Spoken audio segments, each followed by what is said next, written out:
Hello, everyone, and welcome to my channel. I need to see if my door is locked. I'm so tired. Today has been such a day. Uh, so I started off today by forgetting my ID badge and my water at home. And then there was a fire alarm drill thing. And I was like, what happened? And I work at a propeller. Oh, snap, Zelda, what's up? I work at a propellant plant. And so if there's a fire there, the whole thing is just it's gonna explode. It's gonna end up in like Canada or in like uh I don't know, Europe somewhere. No problem. Thanks for stopping through. Excuse me. I'm hopefully not staying long either because I need sleep. One moment. 1 second.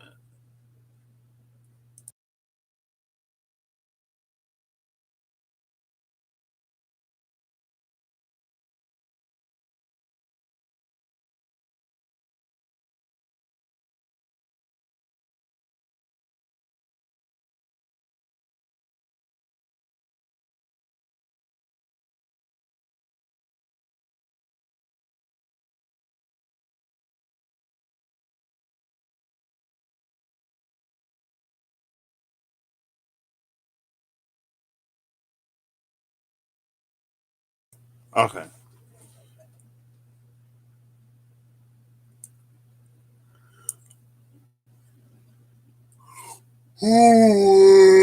Excuse me. I have noticed though. So one interesting thing happening in my reality is apparently it's a whole lot of closeted reader watchings, people who watch readings, but coffee. I don't have any coffee. People who watch a whole lot of not a whole lot of readings, but people who watch readings in general. Uh, I said, wait, cause so a cousin.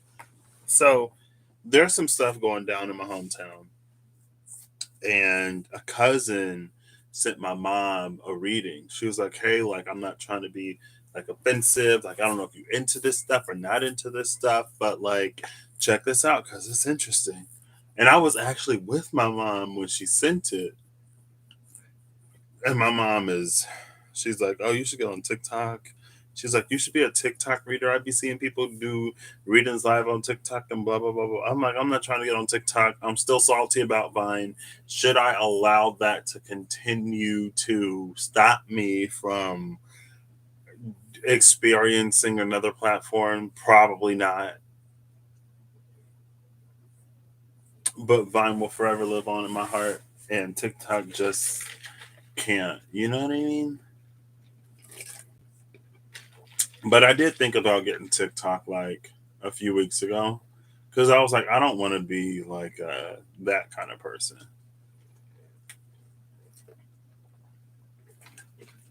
Safe travels, Zelda. Because like I've been that person in the past a little bit. Because I remember when an RA had quit mid semester and a new guy came in, and I really liked him. Like we got close, and I was like, you can't replace him, and he didn't replace him. Like he did. Like he took his floor, but like he was his own person, and he's actually really cool. So he's actually extremely cool. Um, and I think that's something that I could get over. Like there was this restaurant in town that was so good they got done dirty, and somebody else moved in, and me and my mom were like, a lot of people in this household were like, we're not going to that new place. We have loyalty to the old place. And my grandma went. And I think my mom called her a traitor. I want to pull the in between tarot. Also, So the Gentle Gardener card came out at the bottom. No, when I was putting the cards away, because I did it after. See you later, Zelda. Excuse me, because I did it after the live. The Gentle Gardener card came out. I was like, oh, you're the reason why I picked up the cards in the first place, but apparently you couldn't come out on camera. So you're shy. I get it. Oh my gosh, your Chiron's in Leo. My Chiron's in Leo. And that's another thing I wanted to talk about. Like, astrologically, my planets are all over the place. My chart ruler is Venus, and my guiding planet is Saturn. My birth cards are the Tower and the Chariot. And Uranus is dancing between my Taurus rising at 8 degrees and my Taurus moon at 27 degrees. So Uranus is in my first house. So, it's fine. This is interesting. I remember this card came out for Eve. I think this is the Nine of Swords into the Ten of Swords. I was trying not to wear my glasses. I don't want to wear my glasses anymore. I wear them too much, which is fine.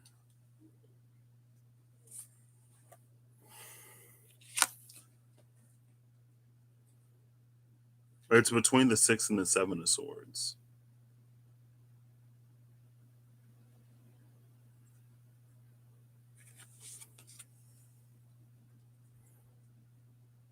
Oops.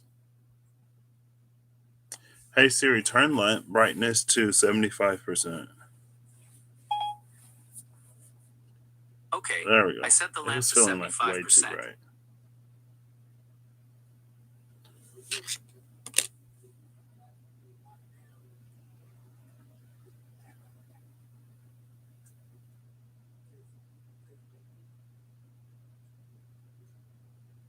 This is interesting. This feels like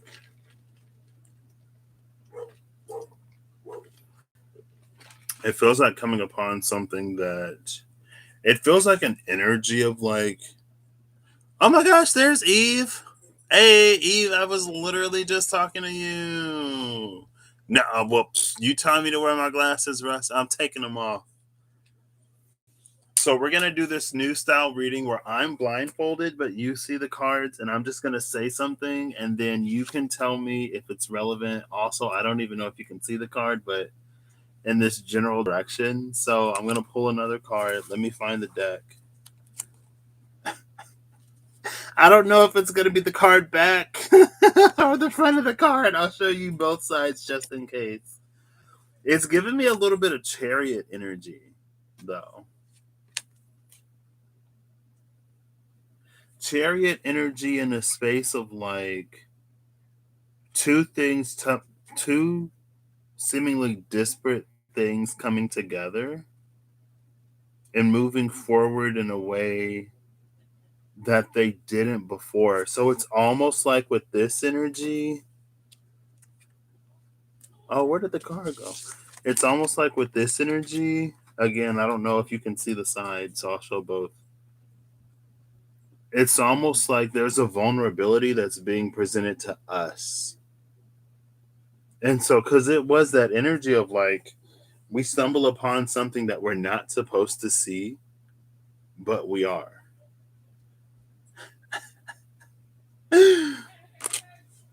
Oh, snap. I think I might actually do that. It's the star into the moon. That's crazy. And they're on a boat. I said chariot like energy, right? The moon looked like a ripe banana tonight. Wow, Russ. It was nice to see you, Eve. Oh, this is interesting though. Because the other one is under the moon as well.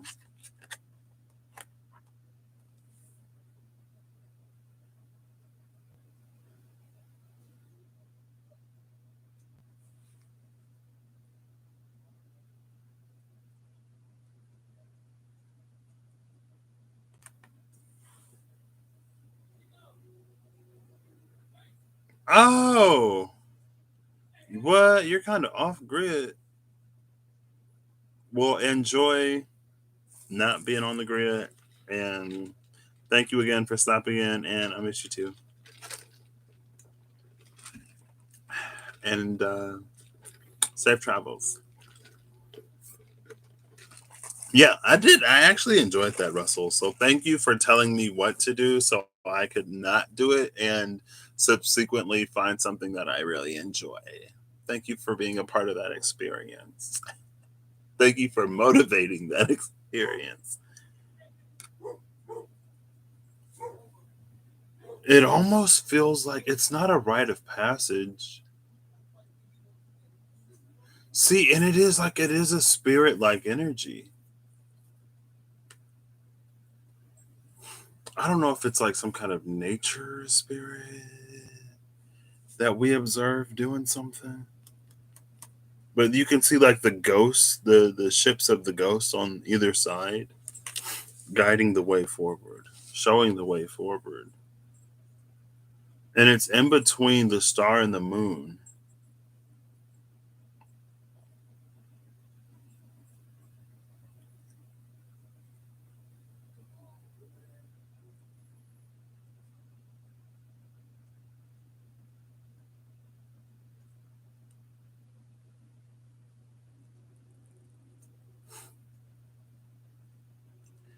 The boat is like crashing into the moon. Always want to walk this over pathway of the moon on the sea.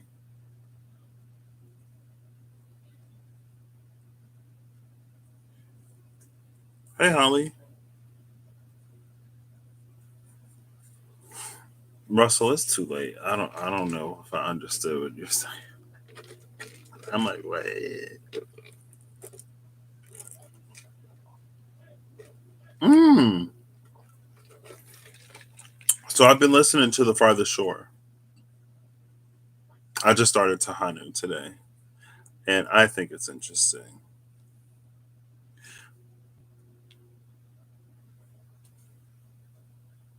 So in The Farthest Shore, this reminds me of the sons and daughters of the open seas, the sons and daughters of the open water, and how they would swim from like raft to raft, and they were like swimming like dolphins and swimming like bottles bobbing up in the water up and down.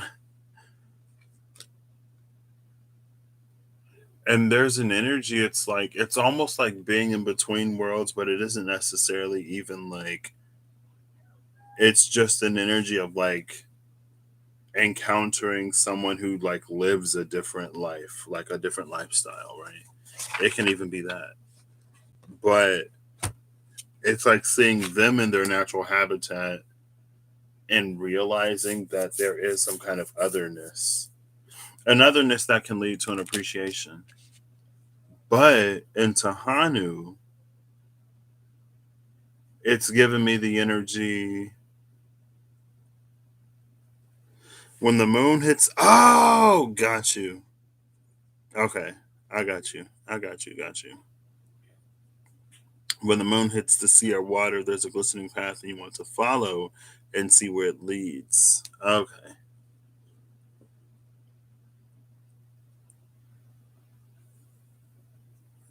Before it rises above the water. I'm there. I'm there. And Tahanu, there's a story of a dragon who's a lady, who's a dragon, who's, I guess she's neither lady nor dragon, but also both lady and dragon. And she talks about the time where dragons and people were basically one. And then some gave into a more feral nature and became the dragons of today or the present day in the story. And then others turned towards like learning and building homes and stuff like that, and they became people. And she said that there are some people who remember when they were dragons, and there are some dragons who remember when they were as close to people. And it feels like there's an energy of like it's bridging two disparate aspects. Again, it's that chariot energy where it's bringing them both together and it's moving forward as one, but it's almost like it's not seeing it done, but there's some forgotten part of self that we recognize being performed. And then it's almost like it reestablishes a certain path, maybe.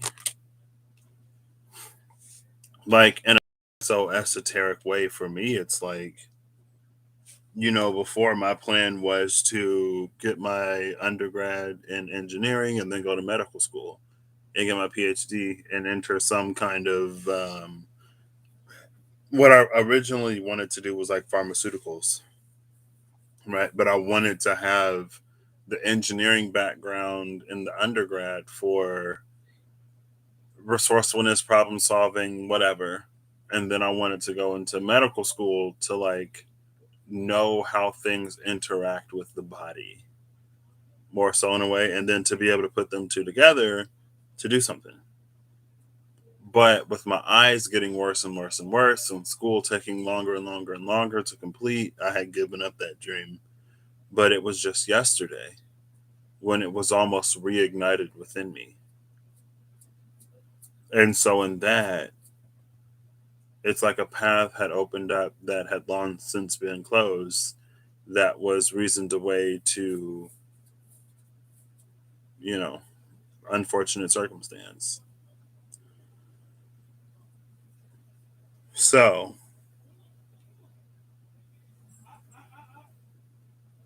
who is that? Sorry, there's somebody outside in the house. Two separate paths that united lead in a new direction. I don't know if they're necessarily separate paths. Well, I mean, I guess they could be separate paths, but it feels more like I don't know.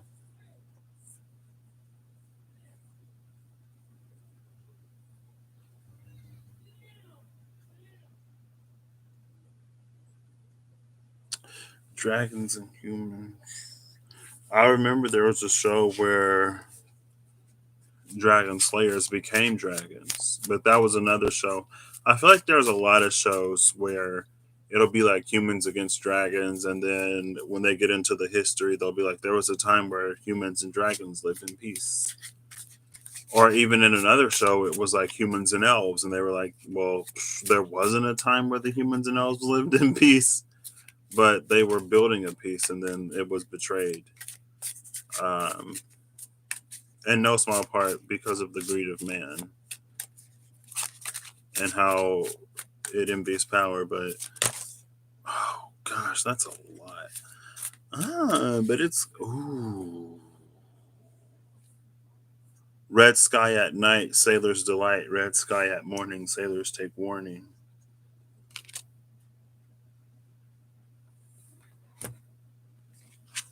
This is interesting. And between the five of swords and six of swords fell out on its side, bridging the six into the seven of swords and the star into the moon.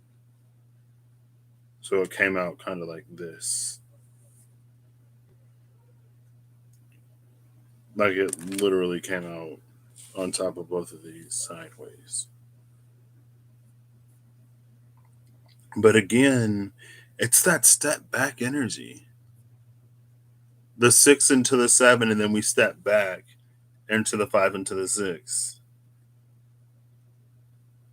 Maybe my energy is just like backwards or something. Because it's like so many things. Like yesterday, descending order was like a theme. 36 into 35, 14 to 13, 6 to 5. Betrayal is essential to creating TV drama. True. People be like, well, if it wasn't dramatic, no one would watch. And I want one show to see if I would enjoy it, to see if I would watch it, where there's no just like drama, where people can just be like happy and thriving, and what's that about humanity? I'm kidding. It's interesting though that you mentioned that, Russell. The body, the celestial body isn't touching the water, but there is a glistening path in the water, and this person is walking it instead of riding a boat. So there is almost an energy here of, is this an eclipse? Is this a lunar eclipse? Could be.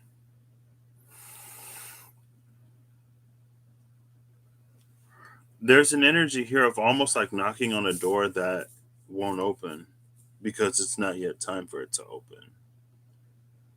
But so that card fell out on top of slow TV, like watching someone knit, or a fireplace crackling for several hours. Tell me more about this fireplace crackling for several hours. Or knitting by the fireplace for several hours. I could crochet by a fireplace. Oh my gosh, it's getting colder. I was supposed to crochet my grandma a scarf like 2 years ago. Never did it, but I can do it now. And it's a mesmerizing TV. Okay, let me stop. I was like, paint me a word picture. Take me there. So the 9 of coins into the 10 of coins came out, and the 9 of wands into the 10 of wands is at the bottom of the deck.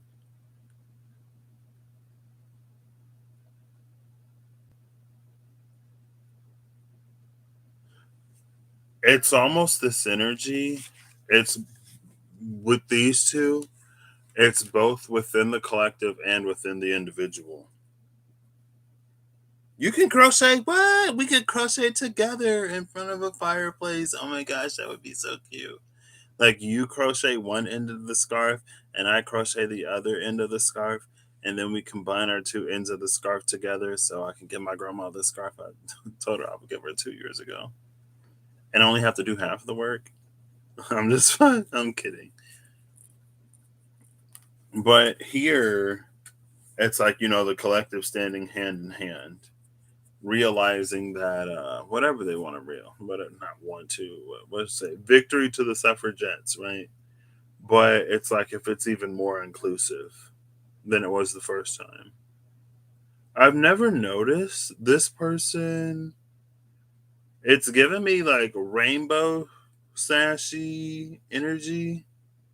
So it's almost like the LGBTQIA plus community is also represented here. Other minorities represented, you know what I mean? It's like just get it all done the first time, right? So that's the collective part. But then also there's this internal peace. It's almost like going back to when feminine and masculine energies were one before they were separable.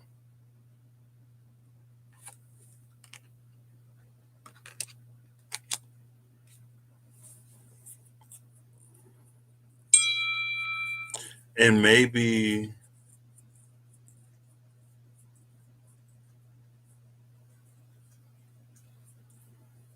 oh my gosh. Oh yeah, you were right, Russ. It is many different pathways that come together. Wait, did you crochet these or are you just sending me these pictures? Oh no, these are crocheted. What? Did you make a crocheted quilt? That's cute. I actually got into crocheting when I was in the 5th grade. I don't know why, but randomly we started crocheting in my 5th grade class. And so all the girls, not all the girls, but some of the girls and Patrick would stay in from recess and learn to crochet. And then we had a student teacher that year, Miss A, and she was Gujarati, and she taught us Gujarati, like Marunam Patrick Che, Sukoro Cho, right? And her gift to everybody was a needle and a skein of yarn. Um, and I remember like I could not figure out how to get the single chain started. And then I went to sleep and I had a dream where I did it. And then I eventually learned how to do it. But so I got more into crocheting, and then my mom got into crocheting because I was getting into crocheting. And then she made a whole little, like, she made a whole little baby blanket. I was like, what? It was like a light blue, like a robin's egg blue and white. And I had a baby cousin at the time who was like just born. I didn't have the patience to make something as big as she did, but I will show you the picture that Russ just sent me of this beautiful crocheted quilt. I mean, I'm assuming it's a quilt. Looking at it, it looks like it's on the floor, so it might have been a rug. You'll have to tell us, Russ. But that's it. Let's see. There you go.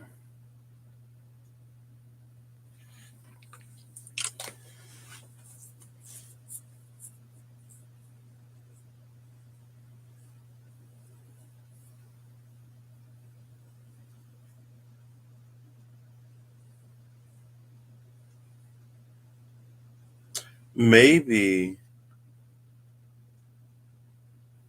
maybe these are on opposite sides of the moon.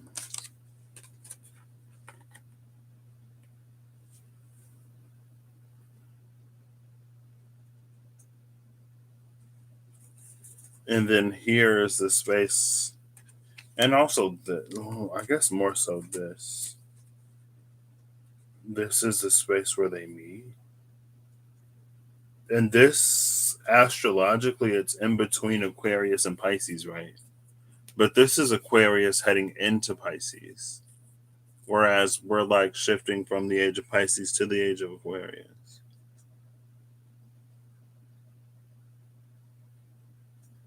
Oh, snap. That's so cool, Carmen. I would love that. Oh, it's a bad cover. Okay, nice.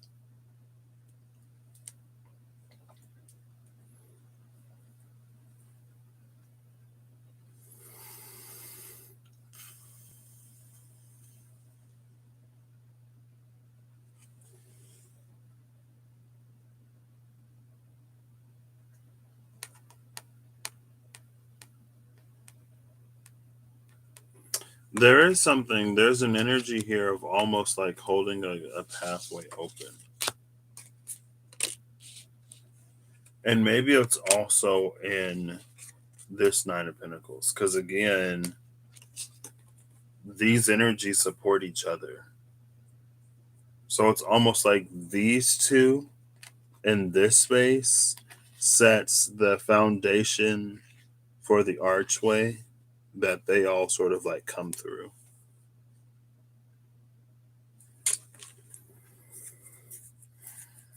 And that's what I got. You gave it to a friend when you gave everything away. The giveaway. And that friend was not Patrick. Was he? Excuse me. I'm kidding.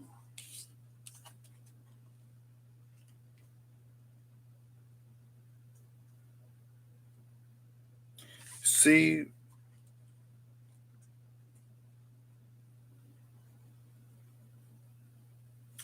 it's not regressive though, because it moves forward.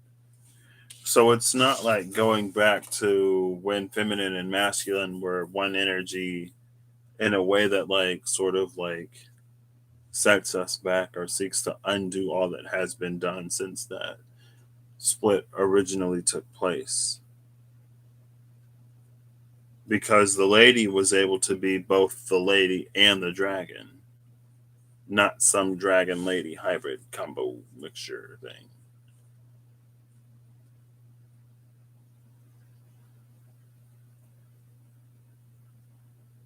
I don't know. I feel like that's reminding me of that energy a little bit yesterday of building out constellations. Okay. Final card, please, because this is already half an hour and it is past my bedtime. Honestly. So, final message, please, from the In Between Tarot. Like, oh man, it's over already? Yes, it's over already. Thank you. Oh my gosh.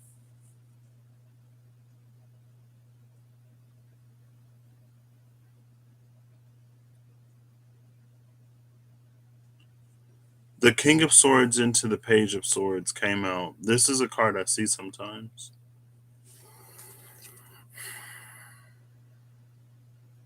And there's an energy here of like almost naming a successor. That's the easiest way to put it.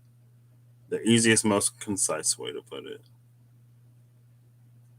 But this was swords heavy. This is the King of Swords again. The Father of Swords came out yesterday. Twice. Well, I don't know if I went looking for him the second time. I don't remember.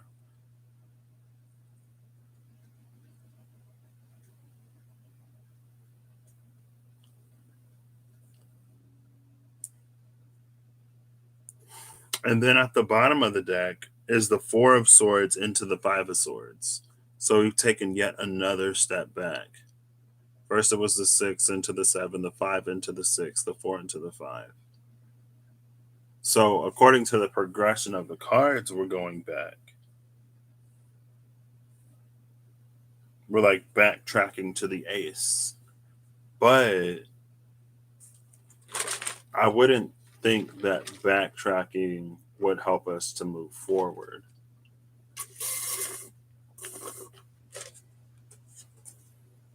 Because the conditions, like what has transpired and happened, has transpired and happened.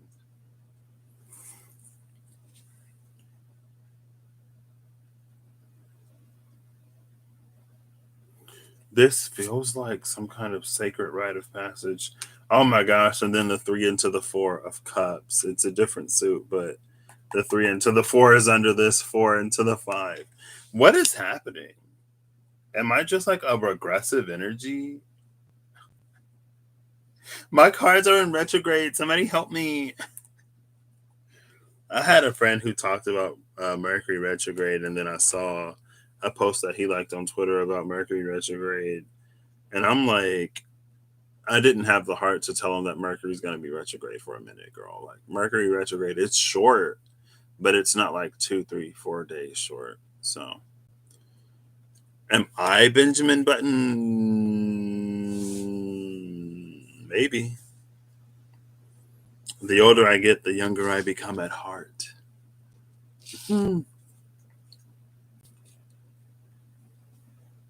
This is interesting, though.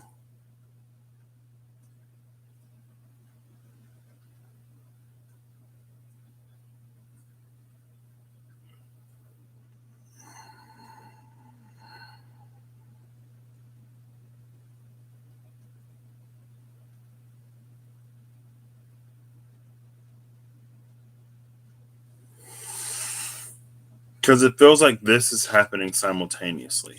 And again, like this is another energy under the moon. What's happening with the moon? I only caught like the last bit of Russ's live. And then when I came in earlier, I was like, I had just gotten home. I was like drinking water. And then I was doing something else. I don't remember. And then I came in for the end of it. But I know Russ mentioned the moon and the sun. But it feels like he's like in real time. This is what's happening. but inside of his dream or inside of his mind, he's been taken here.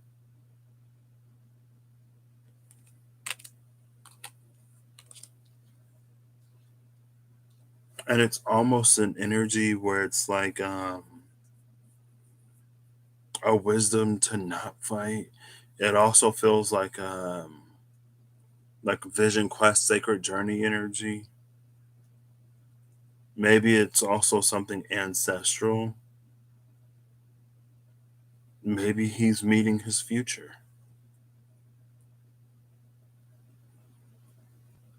But in the book, the Suit of Swords, it's a battle between the Scottish Picts and the Roman Empire. The minor arcana shows it's like very Roman centric. The major are the pip cards are Roman centric. The court cards are Scottish Pict centric.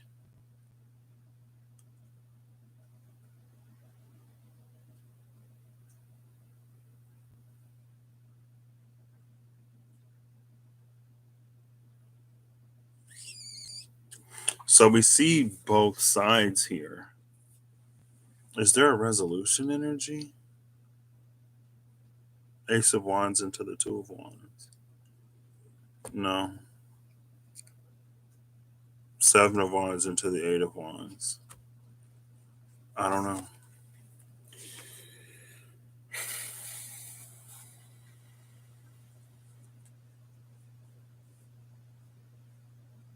Even this, even the king going into the page, it's retrograde or regressive in one sense, but for the King of Swords, and maybe for any of the kings, it's not. For the king to return to the page, it's for the king to be in a position of moving forward.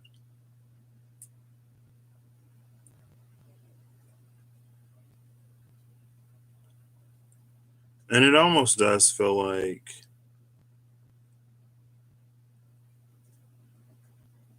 is that the Lion King? Maybe not. I don't know. Hamlet, because the Lion King was based off of Hamlet.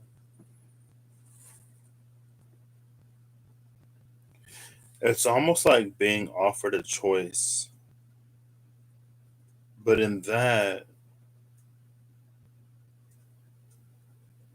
it's like if it is an oppositional energy, it's like seeing how the opposition grew up.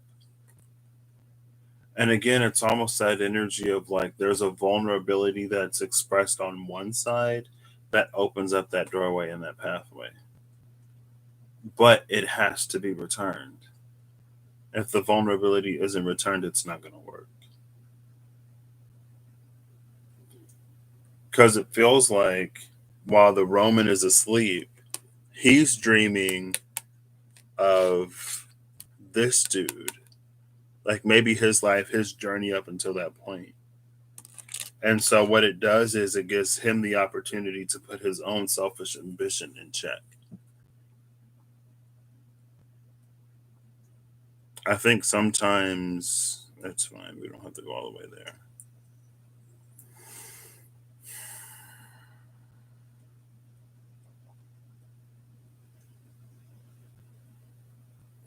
There is something about lines crossing here, though.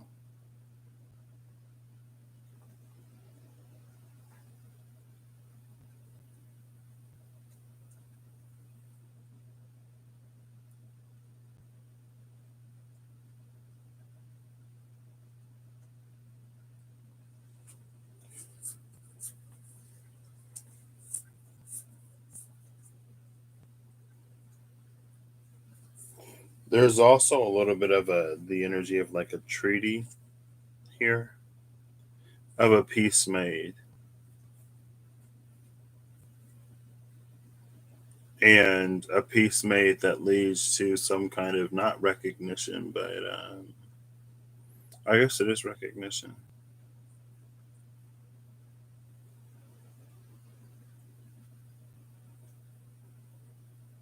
Interesting.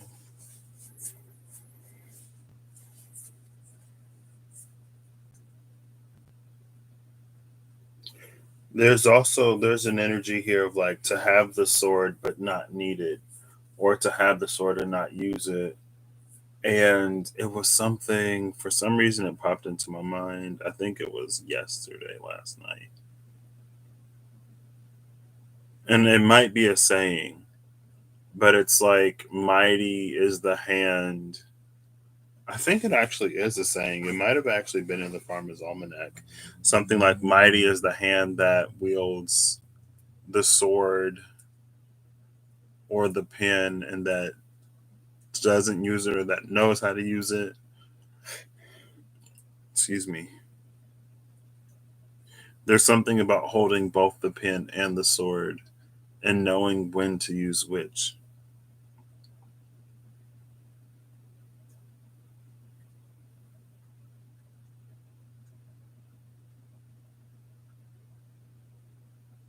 That's what I got.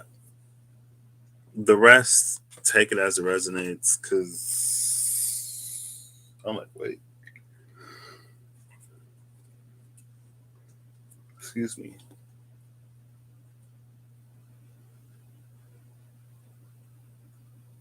Maybe this is also an opportunity for us to use what it is that is within us before everything is resolved. And that goes back to yesterday.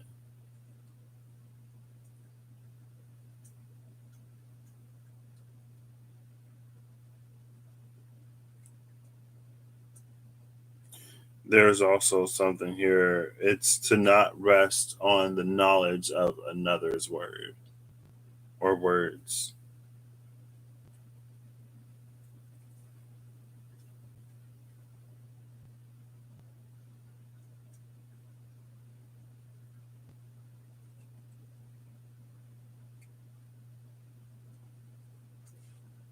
Okay.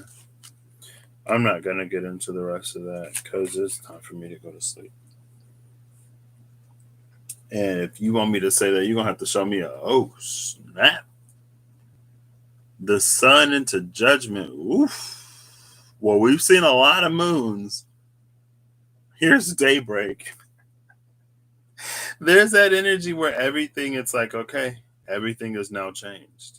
And again, I don't know what's going to happen, but it's the energy of like, once it is done, it's going to be too late to be empowered. It's like it's already done. It's like when someone says something or does something and someone else was like, yeah, I was going to do that or I was going to say that. And it's like, you had ample time to do it or say it if you were going to, and you didn't. If you knew the answer, why didn't you say something? If you knew what to do, why didn't you do it? Like, why did you wait until someone else had to come in and do something? Not necessarily that in particular, but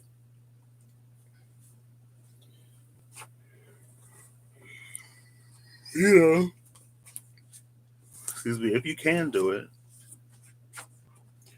do it. If not, then it's almost like don't worry about it because someone else will. And maybe that's what the dude was watching in the beginning.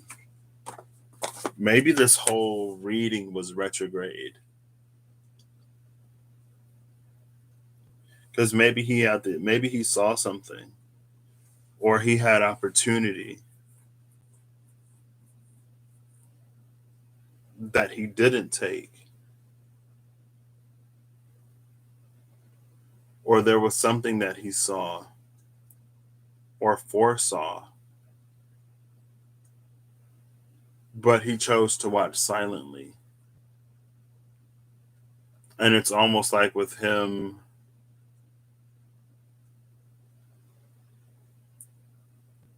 I don't even know if the Five of Swords was him though, or if that Five of Swords was like a watcher with the person standing in the body of the water with the lunar eclipse energy. And it's um it's almost like the ghost ships on the side they actually, is my camera out of focus? It is. It's fine. It's like the ghost ships on the side. Something about their momentum pulls the boat between them. And I can't remember if it was, I think it was in the Calling All Retro Heads reading that I did with Russ. And it might have been something before that.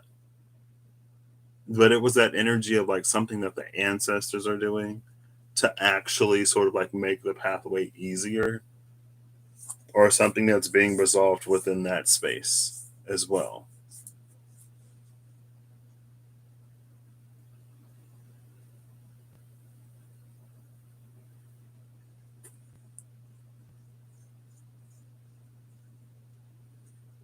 See ya, Holly.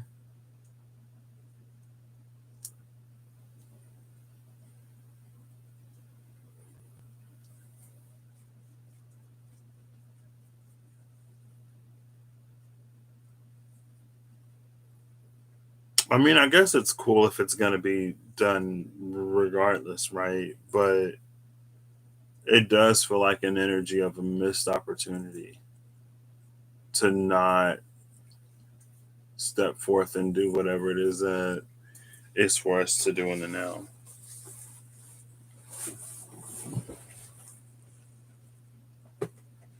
And maybe that's also a feature of collective energies, right? It's almost like how some ideas float within the collective space. And sometimes multiple people receive the idea. And so you'll see like similar things pop up at roughly the same time where there was no communication between them. And it's like, if you don't do it, someone else will type of energy. And you kind of sort of, it's like the world loses out on what you brought to it, even if someone else brings it forward. I don't know.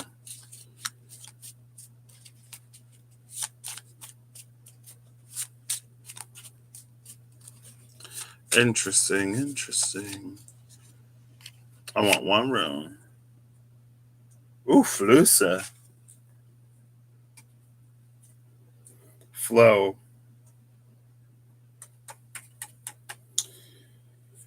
Ooh. 5557. And 41.5. Herteka was 66. Wickedcraft. And 22 ing behind that. Come through, master numbers. So the bottom of the deck is Ul.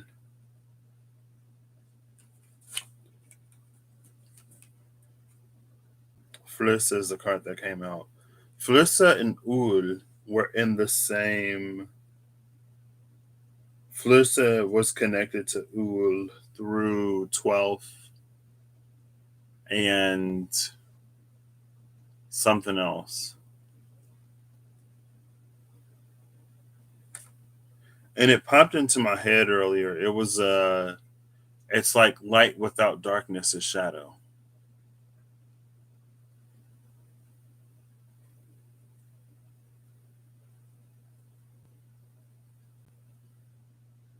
It's like light without darkness holds no weight.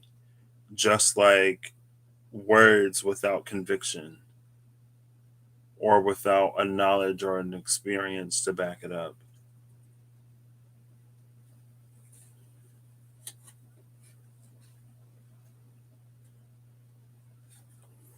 Yeah, the world benefits regardless, but it's an energy of potential. Kanefa, wait, Kanefa, what?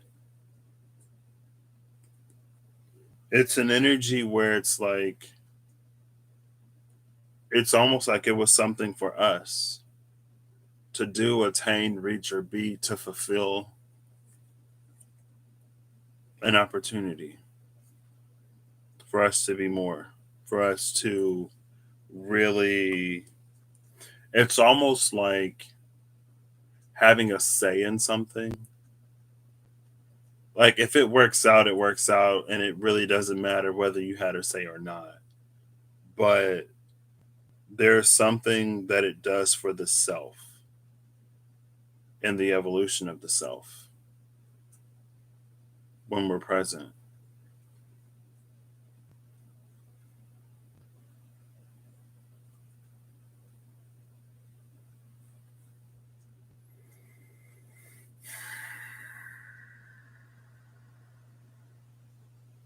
Wool is the energy of walking into, it's an energy of being able to walk into any space.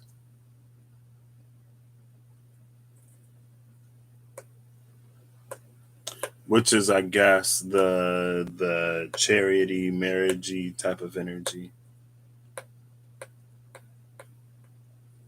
Maybe that's what the one in the water was, the Five of Swords. Went from one side of the moon to the other. Because it's something incorporated within himself.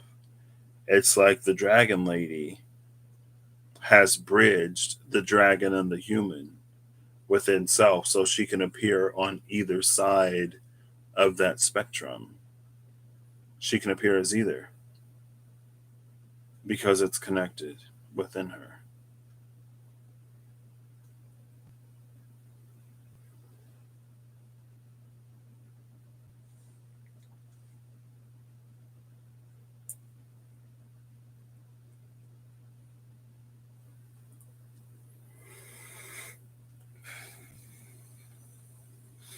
Flusa and Ul. Flusa was that energy of like something isn't right. What is it? What's the thing that's not right? What's the thing that doesn't belong? What's the thing asking to be changed?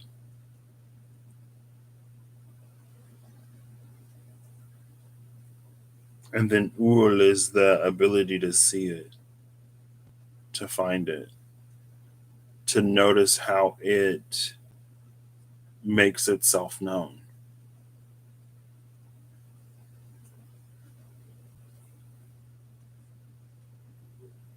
I hope you have a good whatever whenever you see this, and I hope you're acting in alignment to make all that you wish to experience your reality.